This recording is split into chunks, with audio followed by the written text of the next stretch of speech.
Assalamualaikum warahmatullahi wabarakatuh.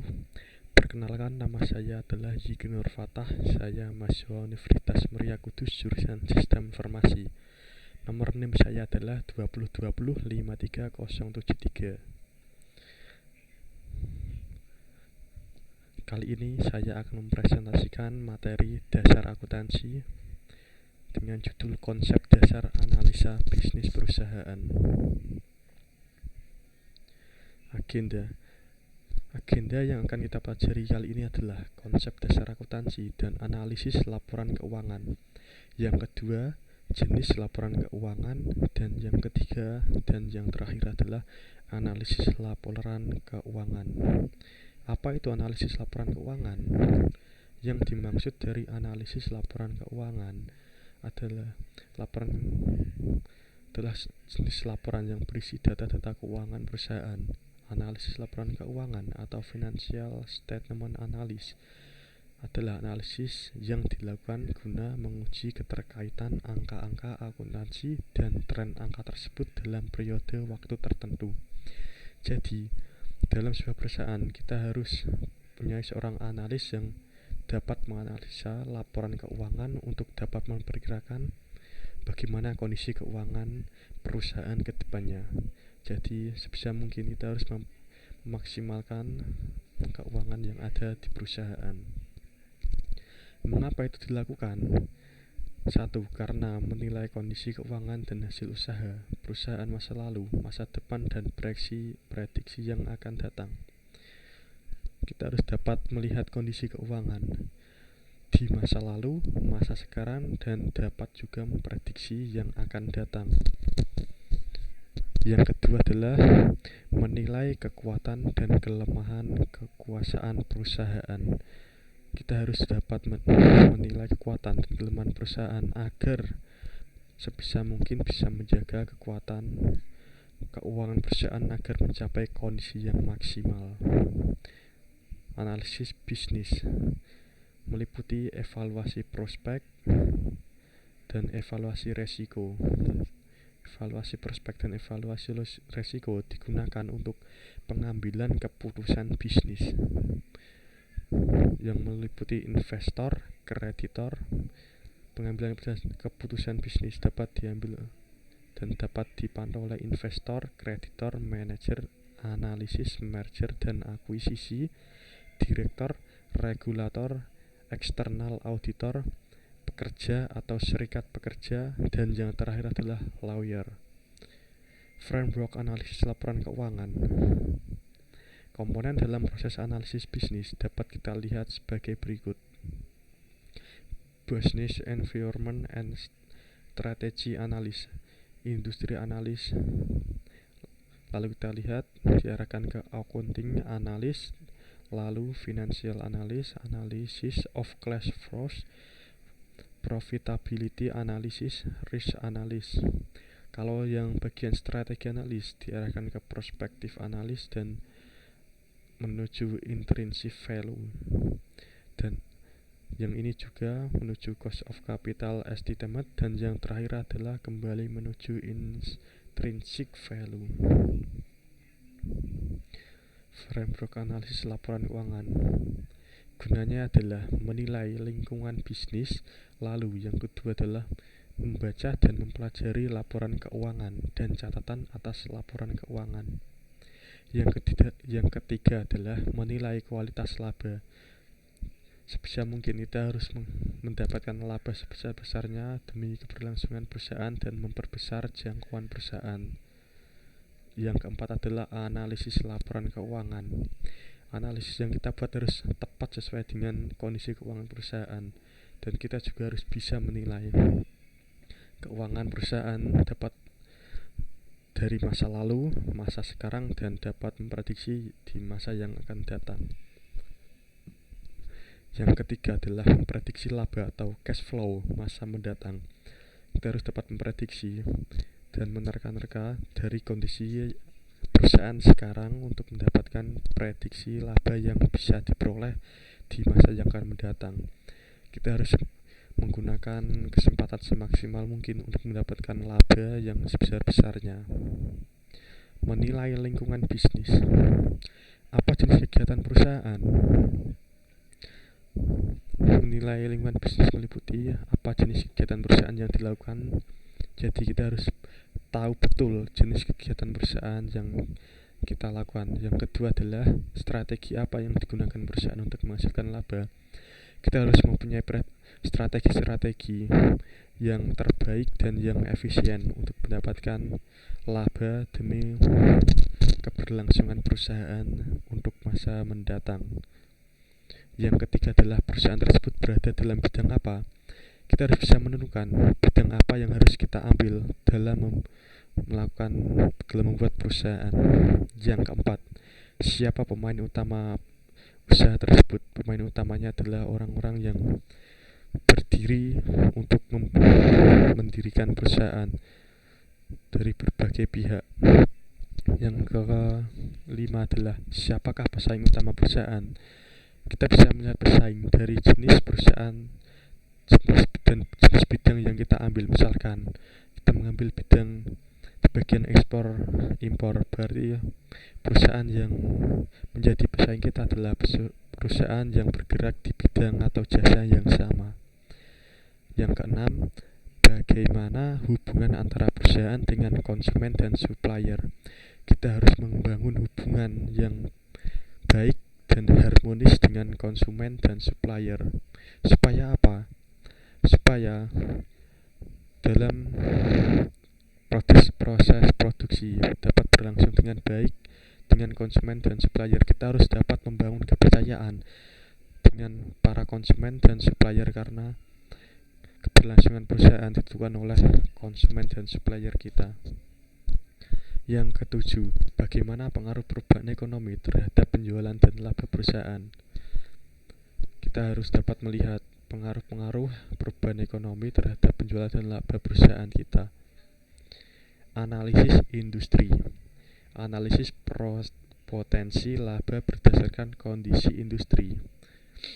Setiap industri memiliki profitabilitas yang berbeda tergantung dari keunggulan yang dimiliki.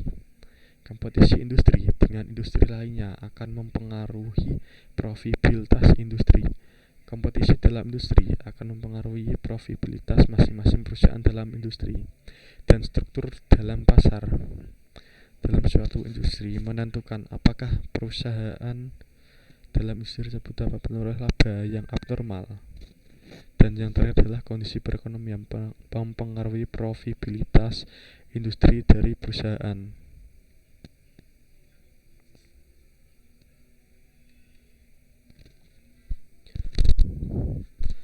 Kita lihat aktivitas bisnis.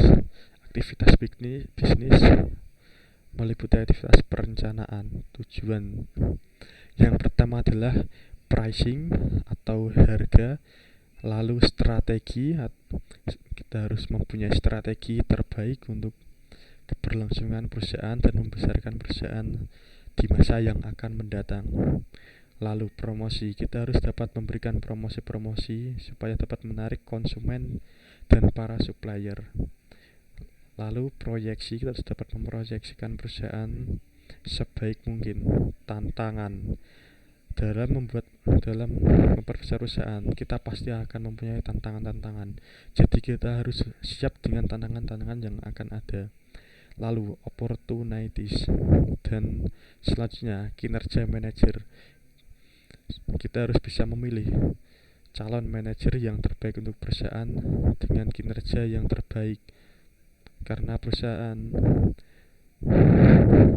manajer mengambil andil besar dalam perkembangan perusahaan.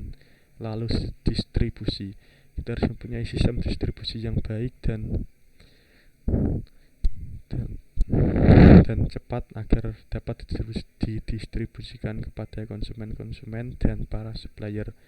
Permintaan pasar, kita harus dapat melihat permintaan pasar untuk memprediksi barang apa yang terbaik yang bisa kita produksi. Kompetisi, lalu adalah kompetisi pasti hadir dalam setiap usaha yang kita lakukan, baik dari perusahaan lain yang bergerak di bidang sama maupun pihak-pihak yang lainnya. Faktor yang menentukan profitabilitas. Faktor-faktor yang menentukan profitabilitas adalah rivalry among existing firm, yang meliputi industry growth, concentration, differentiation, switching cost, fixed variable cost, excess capacity, dan yang terakhir adalah exit barriers. Lalu threat of new entrants. Yang pertama meliputi scale of economies, lalu distribution access, lalu yang ketiga relationship, dan yang keempat adalah legal barriers. Lalu threat of substitution product meliputi relative price and performance, buyer willingness to switch. Lalu itu semua akan menciptakan industri profitabilitas. Di sini ada bargaining power of buyer yang meliputi switch cost, lalu differentiation. Yang ketiga adalah importance of product for cost and quality. Yang keempat adalah number of buyer. Yang kelima adalah volume per buyer.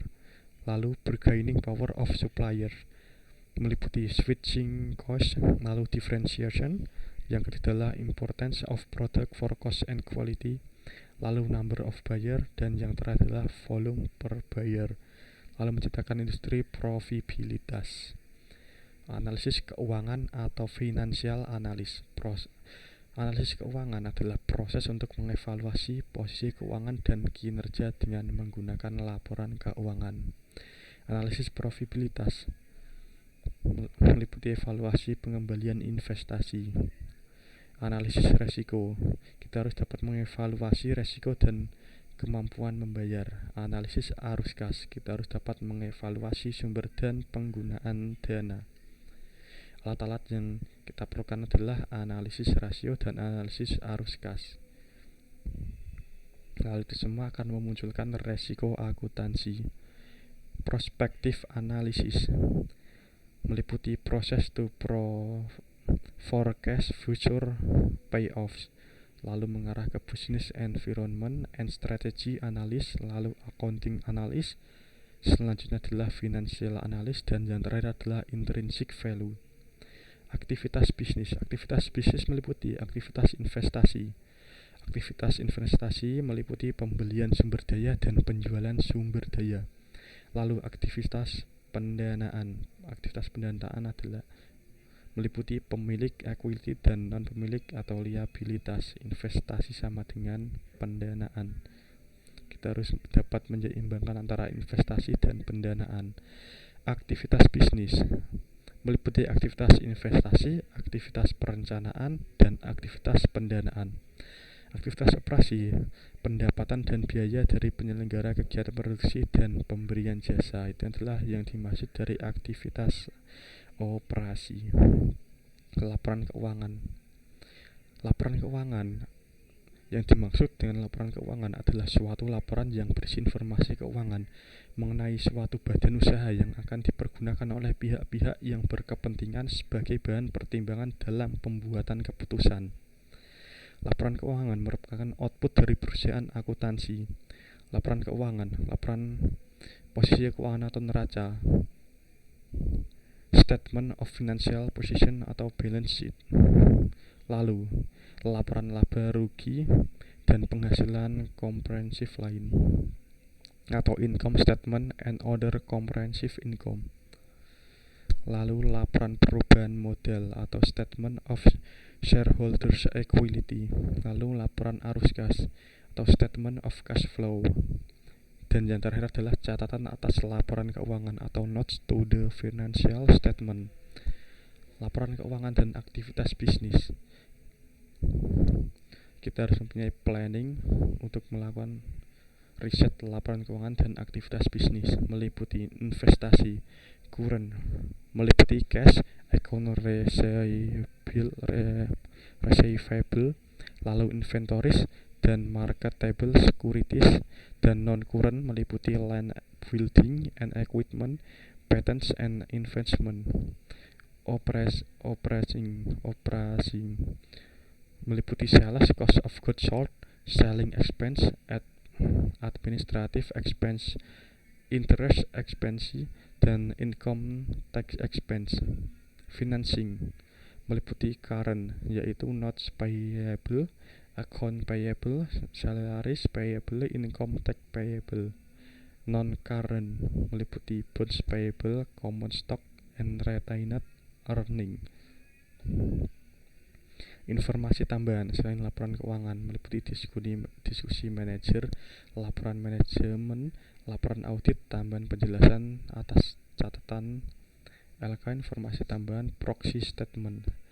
Sumber informasi dapat diperoleh dari laporan tahunan, laporan keberlanjutan, laporan realisasi anggaran, laporan kontrak manajemen, dan key performance indicator, announcement perusahaan, dan website. Akuntansi keuangan manajemen.